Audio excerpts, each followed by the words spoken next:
Hey, what up guys and gals? Jesse here from Long Lost Robots. You know, last night I just released another video talking about the Selena, the DeepMind 12, and I'm working with that song now. Just like I said, I am getting this song into the DAW. I'm ready to record a new song. So really quick, this is how I do it. In your MPC ONE, first things first is create your whole song. My whole song is built as you see here. I have everything ready to go. All my hardware is now hooked up to the 18i20, the Scarlett, my interface. I usually have the interface connected to the MPC ONE. That way I could, well, do multitudes of things, right? So all I do is take that little bad boy, unplug it from the MPC ONE. I put it right back into the Claret. My Claret is my main interface for logicPro. So now I have an aggregate device. So both interfaces are connected with each other.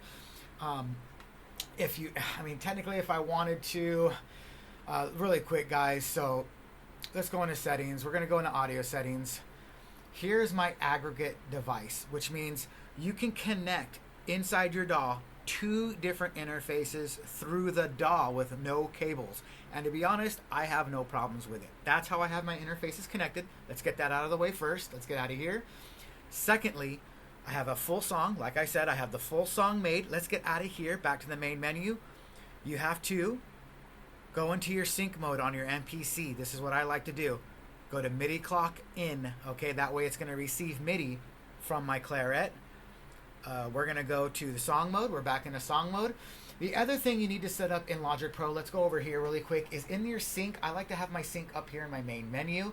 I come in here, you go to synchronization settings, and it's pretty cool. Everything's right here that you need, your general, your audio, MIDI, and then you have to have your clock on. I can go over here. There is no MPC ONE, right? But there is an all, and I go to all, clock on. That's it. That's all you got to do. Make sure your tempos are set. And guys, I do this real time. This is kind of why I like doing this.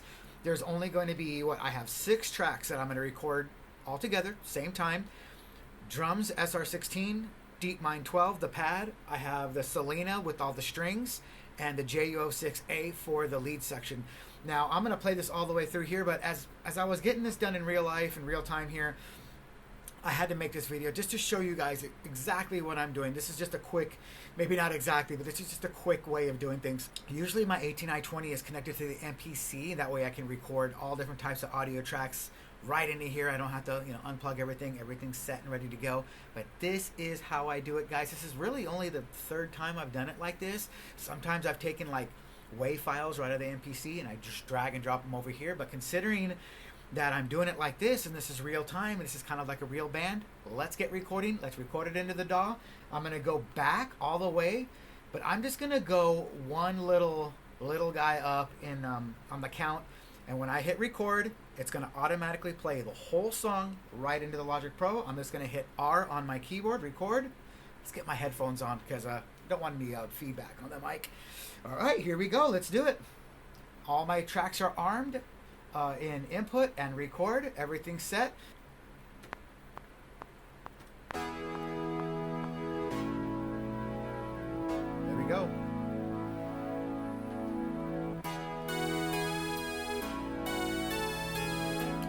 And of course, all your levels don't matter right now except for recording levels. Output levels aren't important. Sounds pretty good.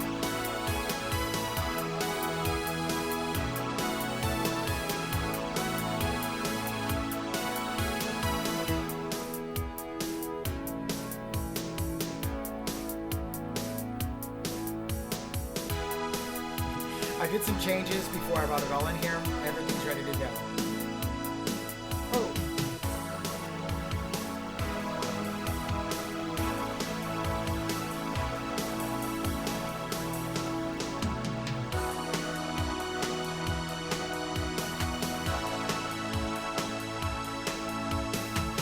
We'll bring some bass guitars in. I already have my bass parts. Of course, I'll probably play it a lot more complicated than I would if I'm singing and playing bass, but now I get to just lay the bass down, forget about the bass, and then come up with my guitar parts.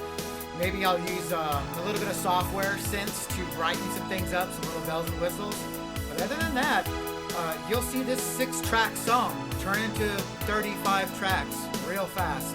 And maybe I'll talk about that later on as I get into that position.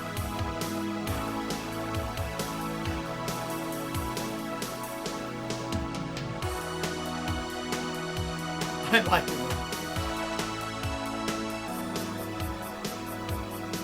It's not too bad. It's sounding really good, especially just for a rough mix that I have right here. And it just really goes to show you the power of creating your songs outside of Logic and having it come back in, as audio files, WAV files.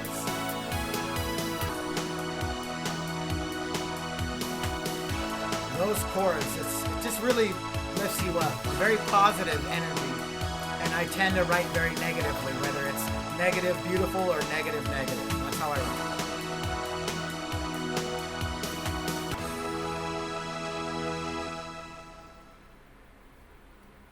Nice, not too bad. Look, guys, so there we go. We have our all our tracks, our waveforms, and from here I just start building. Interesting enough, here's my 2 drum tracks. You can see there are only 2 tracks now. That's the way it is. In the past, one of the other songs that I have done, my last song, I had to re-record the drums into it because certain instruments were popping out, like some hi-hats, so I had to go back into the drum machine, lower those instruments, raise instruments, as in toms, snares, stuff like that, and re-record it right back in. But you just do the same thing. You just hook it right back up really quick. As you start maybe adding more tracks, you'll see what's poking through too much or what's not. But it's not a big deal. All right.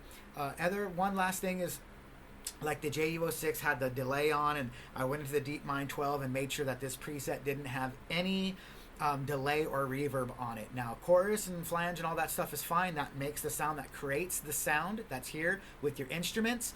But turn all your reverbs and delays off and use your effects inside the DAW. Okay, don't record those types of effects inside. Now again, I had the chorus on the JU06. It's a one-of-a-kind chorus from Roland. I have an emulation, but you're not going to get any better. Anyways, guys, I hope you found this video useful. This is what I'm doing to get my songs from hardware into the DAW, and I just feel like I'm finishing them faster and faster because I'm committed to sounds. I'm committed to parts. I can't go change them. I can't tweak them. I can only do some After Effects like EQing and compression, a few other things, of course. So anyways, guys, that's it for me. Like, subscribe. Is this a method that you're doing or using? Are you doing anything like this? Are you recording one track at a time because you don't have the interface? That's cool. Let me know in the comments below. Are you having problems? Is it smooth sailing so far? It's smooth sailings for me. As long as I keep doing this, I get better and better, and I don't revert back to just kind of forgetting my key commands and all that good stuff. Anyways, guys, I hope you're finished, and I hope you are making some beautiful music. Take care.